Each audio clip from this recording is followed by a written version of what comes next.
ഈ രണ്ട് നോട്ടിൽ ഒന്ന് യുഎൻ്റെ നോട്ടാണ് കേട്ടോ. ഒന്ന് നമ്മളെ ഇന്ത്യൻ്റെ 200 രൂപയാണ്.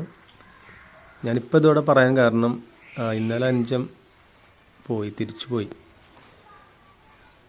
അപ്പോൾ ഓന് വെള്ളം വാങ്ങിൻ്റെ ബാക്കി തിരിച്ചു കൊടുത്തപ്പോൾ വേണ്ടാന്ന് പറഞ്ഞു.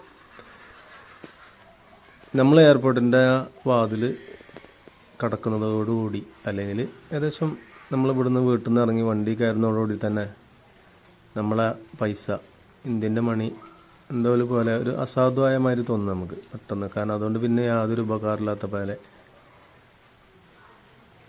പിന്നെ നമ്മളത് ആരാല്ല വെച്ചാൽ പോകുമ്പോൾ തന്നെ വല്ലാതൊന്നും കൈ പിടിക്കില്ല. ഒരു 10, 250, 500 ഉണ്ടെങ്കിൽ തന്നെ അത് അവിടെ ആരെങ്കിലും ഉണ്ടെങ്കിൽ തന്നെ നമ്മളെ ആൾക്കാരുണ്ടെങ്കിൽ അവർക്ക് തിരിച്ചു കൊടുക്കും. ഓനിപ്പോൾ നമ്മൾ വെള്ളം വാങ്ങിയതിൻ്റെ ബാക്കി 20 ഞാനോട് കൊടുത്തപ്പോഴാണ് ഓൻ പറഞ്ഞു ഇനി എനിക്കെന്തിനാണ് പൈസ വെച്ചിങ്ങോട്ട്.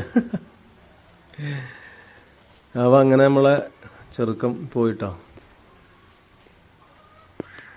ഇതെല്ലാവരും ഒരവസ്ഥയാണ്. അവിടേക്ക് എത്തിക്കഴിഞ്ഞാൽ പിന്നെ അവിടെ നമുക്ക് ആരും നോക്കാൻ കഴിയില്ല. സ്വന്തക്കാരും ബന്ധക്കാരും കുടുംബക്കാരും ആരുണ്ടെങ്കിലും തിരിച്ചു പോകുമ്പോൾ നമുക്ക് പിന്നെ ആ പാസ്പോർട്ടും ടിക്കറ്റും മാത്രം നമുക്ക് ഇങ്ങനെ നോക്കിയിട്ട് മാത്രം തന്നെ നമ്മളെ കൂട്ടിലുണ്ടാവുള്ളൂ. പിന്നെ അങ്ങനെയാണ് പോകും. പിന്നെ തിരിഞ്ഞൊന്നും നോക്കില്ല. അങ്ങനെ ഉണ്ട് ഇതിന്. അത് കയറി കഴിഞ്ഞാൽ പിന്നെ തിരിഞ്ഞൊന്നും നോക്കില്ല. അങ്ങനെ പോവുകയാണ്. തിരിഞ്ഞു നോക്കാൻ കഴിയില്ല. വരുമ്പോഴുള്ളൊരു സന്തോഷം, പോകുമ്പോഴൊരു ചെറിയ സങ്കടം. അതാണ് പ്രവാസം.